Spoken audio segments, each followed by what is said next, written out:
Ouais, bonjour à toutes et tous et bienvenue dans ce nouveau tuto pour la préparation d'enduroman avec une question qu'on m'a souvent posée. Cyril, faire enduroman avec tant d'efforts et peut-être même de souffrance et des paramètres que tu maîtrises pas comme la traversée de la Manche avec les ferries notamment qui traversent en long, en large et en travers. Donc t'es pas un peu fou de faire un projet comme ça et est-ce que t'es bien raisonné, raisonnable? Alors, question existentielle mais qui demande peut-être aussi pas mal de pragmatisme. Donc je la pose à Jean-François Zobris. Donc Jean-François qui a libéré son entreprise et qui a aussi un point de vue assez intéressant sur la question. Voilà, Jean-François. Alors moi je pense que on a besoin de temps en temps de se rétalonner à partir de quelque chose de réel. Il s'avère que les hasards de la vie font que j'ai fait 20 ans de parachutisme et depuis 25 ans, 30 ans je fais du LM. Mais du LM, grande randonnée, c'est-à-dire qu'on peut faire 6000 km avec la tente, même à mon âge.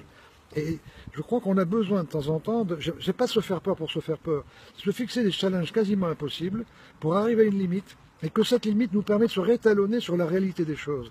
Ce qui fait qu'après on relative vraiment les choses, c'est-à-dire qu'à la limite, les choses qu'on pourrait considérer importantes dans la vie industrielle, dans la vie de manager, elles sont relatives quand on s'est fait peur.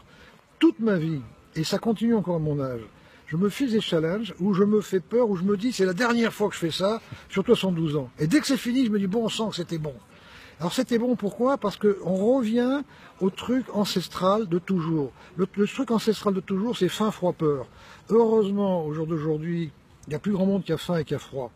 Mais se faire peur un petit peu de temps en temps, parce qu'il va avoir peur à un moment donné, plusieurs fois même, il va douter, ça permet de vraiment relativer le reste de la vie et se rendre compte que fondamentalement, il n'y a pas grand-chose de vraiment important dans ce qu'on croit être important. Donc c'est un petit peu quand même sans fin parce que finalement, quand tu as fait ton aventure, il y en a toujours une autre derrière, quoi.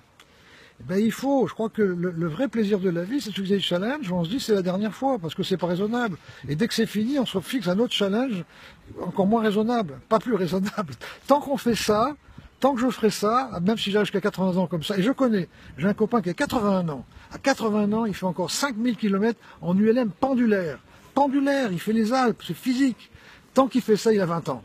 Quand il fera plus ça, il sera mort. Merci Jean-François, à demain pour un nouveau tuto.